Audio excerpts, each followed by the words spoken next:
há um tempo atrás, vamos colocar aí 2 anos atrás, você estava muito envolvida com esses projetos de Pix, inovação lá dentro do Itaú. Sim. E, de repente, você, digamos assim, pivotou, né, na linguagem que a gente usa em startup, para esse novo grande tema que é CBDC e Real Digital, né?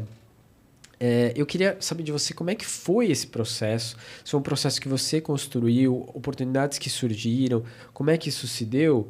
E também encaixar uma outra perguntinha aí que me deixou super curioso, que é o seguinte. Geralmente, quando a gente vê pessoas na estratégia regulatória nas empresas, são advogados. E você não é advogado, Sim, né? Como é sim. que foi essa questão de você tá na estratégia regulatória? Como é que é esse desenho? Eu fiquei super curioso para entender isso. Funciona bem? Você tem um braço direito lá que é seu advogado, que vocês trocam essa ideia? Como é que funciona isso? Tá bom. Com foco em não ser advogada, ninguém do meu time é advogado. Então, Uau! é um pouco diferente a estrutura, né? A gente é uma área par, por exemplo, do jurídico. Jurídico, compliance, tudo são áreas parceiras. Mas ninguém no meu time... Todo mundo é produteiro. Que massa! Maravilhoso. Todo mundo é produteiro. E que traz um valor bem legal, né? Porque você tem uma visão de produto bem consolidado, bem robusto, e você sabe dialogar com o regulador, você sabe dialogar com o mercado. Então, ter essa visão é bem interessante. E o ponto de carreira, né? Como é que eu... De onde que eu surgi, né? Onde que eu surgi em CBDC e cripto como um todo. Eu construí esse caminho. Então, foi algo que eu queria. Eu enxerguei que talvez se eu me mantivesse na linha de Pix, eu não estaria tão satisfeita quanto eu estou hoje, né? Então, eu sou uma pessoa que gosta de falar de novos projetos, de coisas que estão ainda não atingiram o mainstream, né? Então, por eu começar a estudar, eu fui construindo esse caminho. Então, o próprio amadurecimento do tema, como você falou, trouxe uma visão também de oportunidade. Então, eu fui instigando isso também de uma forma bem soft, né? Para trazer essa visão de que a gente precisa olhar para esse novo boom, né? Essas novas oportunidades que vão surgir. Total. E agora a gente vai falar mais sobre isso, tenho perguntas aqui sobre esse tema, mas virou uma questão meio que inevitável, né? Sim. Principalmente assim, estamos falando aqui, obviamente, de grandes instituições financeiras, né?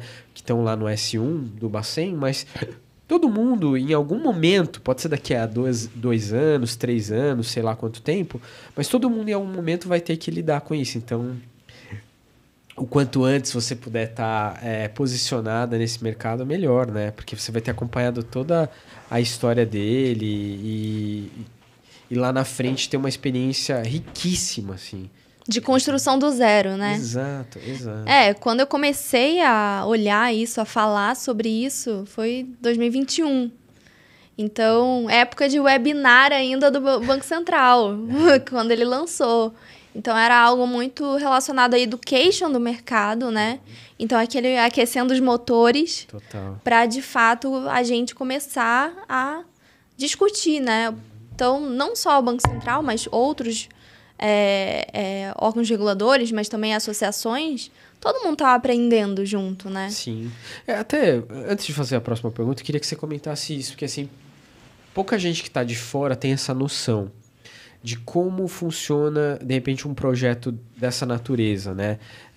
Eu acompanhei bastante, por exemplo, o Open Banking, né? Lidei com isso em projetos em casas anteriores ao mercado Bitcoin.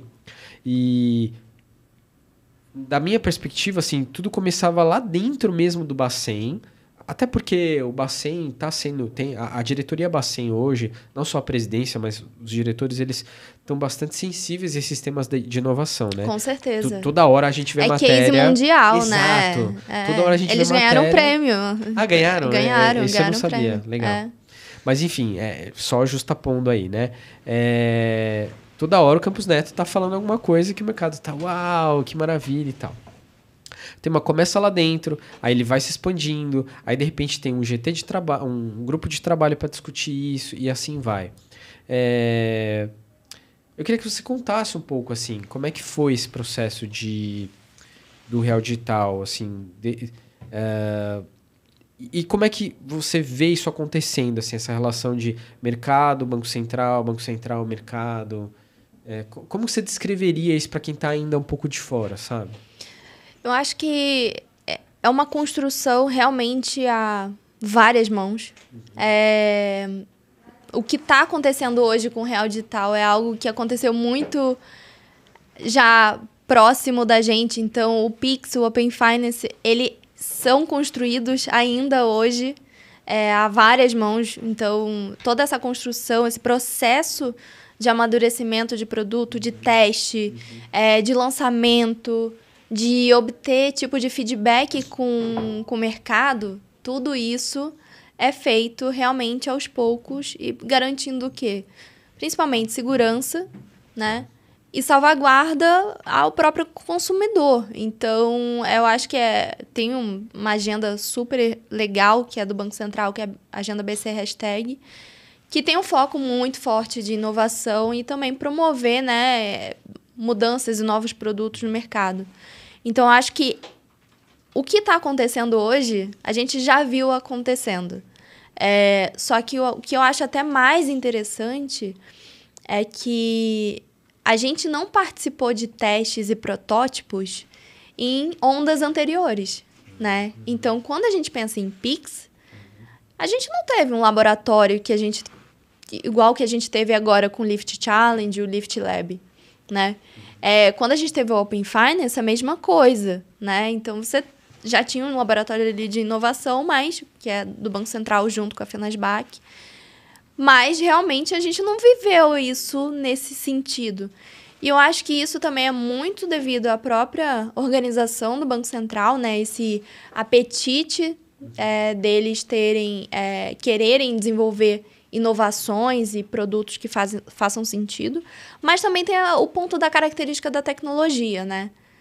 Sim. O que a gente está passando hoje é algo tão incerto quanto, sei lá, anos 90 com a internet. Exato, verdade. Então, é uma mudança... Tão disruptivo, né? Exato. Então, é uma mudança estrutural muito grande.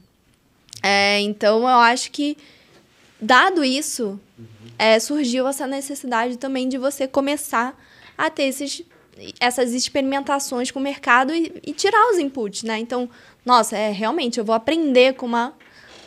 Beleza, é uma transação simulada, mas eu acho que todo esse processo de você ter players de mercado executando projetos importantes, né, que façam sentido para a sociedade, que realmente foram selecionados, sim, é super importante. E é o que te dá o quê? Insumo para você ir evoluindo, que é o que a gente está vivendo hoje com o piloto do Real Digital, né? Sim, então, sim. A gente já teve um batch lá de projetos do Laboratório de Inovação. A gente absorveu todos os aprendizados. Agora, a gente partiu para um piloto, que ainda são transações simuladas. Claro. Antes de você chegar lá no live para a população, né? Então... E antes de chegar no live, ainda provavelmente vai ter um piloto, com certeza, pequenininho. É em produção, mas é para um grupo muito seleto ali de testers, com né? Certeza, com total. certeza. E você falou uma coisa que eu não tinha me dado conta, porque quando eu acompanhei o Open Finance, eu via muito uma dinâmica de GTs, que já é super interessante. Mas agora, com o Real Digital, com iniciativas blockchain, a gente viu quase que realmente um esforço descentralizado, assim, de trazer projetos que já estavam acontecendo, criar um ambiente educacional. Você falou do Lift. Teve o Lift Learning o ano passado. Eu fiz o curso. Tava incrível, assim. Tava maravilhoso. Realmente eles trouxeram profissionais super cabeça aberta, assim, que estavam realmente discutindo inovação na última linha, né? E até surpreendente que um Banco Central tenha feito isso no Brasil, assim. Eu esperaria isso de vários países há anos atrás e não do Brasil. E hoje a gente pode bater no peito e dizer, caramba, conseguimos fazer um programa como esse. Espero que a gente continue, né? Larissa, deixa eu voltar então para o tema de carreira, né? Já que a gente falou um pouco sobre isso e você também contou bastante de sua trajetória. A gente estava até falando em off-site aqui, eu dei o exemplo para você da Cris Junqueira, né? Do Nubank. Há uns 2 anos atrás, ela deu uma entrevista falando que, na percepção dela, iam faltar profissionais de tecnologia no Brasil, né? Porque a gente estava crescendo muito o setor financeiro, muito o número de fintechs. O Brasil acabou, sim, sendo bastante inovador no setor digital como um todo.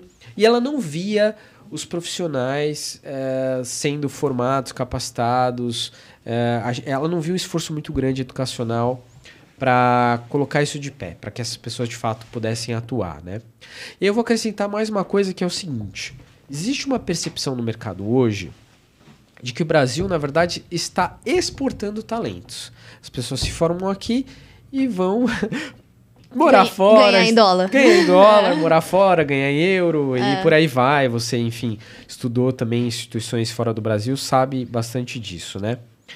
Agora nós estamos falando de real digital, blockchain. Isso vai implicar a contratação de engenheiros, arquitetos. Eu sou arquiteto de software de formação, então eu acompanho bastante esse mercado.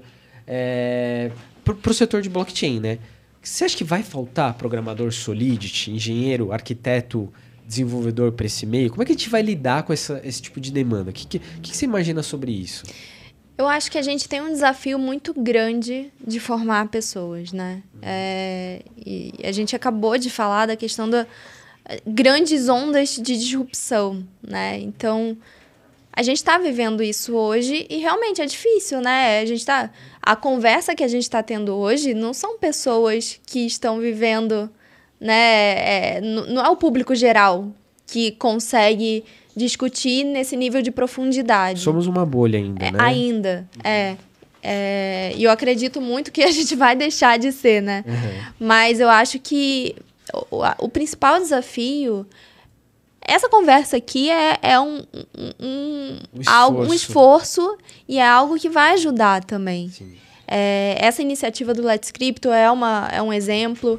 Eu acho que tem várias outras iniciativas que vão ajudar a formar pessoas. Perfeito, fazer um parênteses. Eu vi ontem mesmo um material do próprio Itaú, educacional. Sim.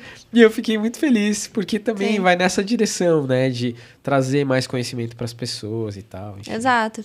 Então, acho que é um ponto que vai demandar esforço de várias categorias de players do mercado, né?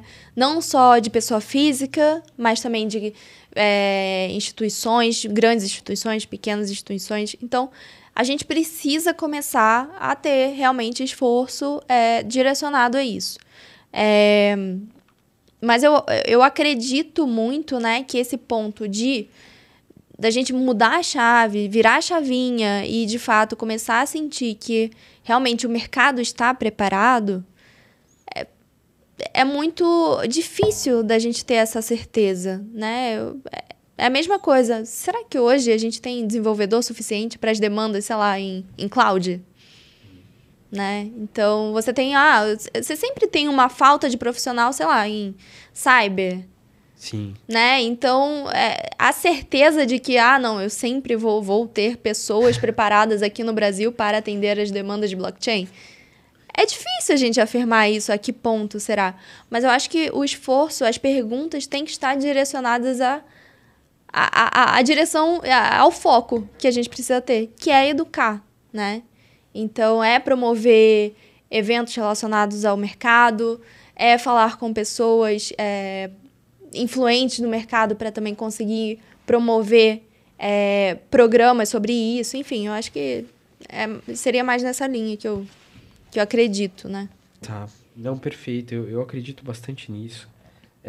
E eu acho que, inclusive, a gente vai ver talvez uma onda a partir de agora, inclusive de instituições educacionais, né? Eu tive lá no Blockchain Festival na Universidade de São Paulo, que foi a primeira edição esse ano. Você tava? Eu tava lá. Acho que pena que a gente não se encontrou.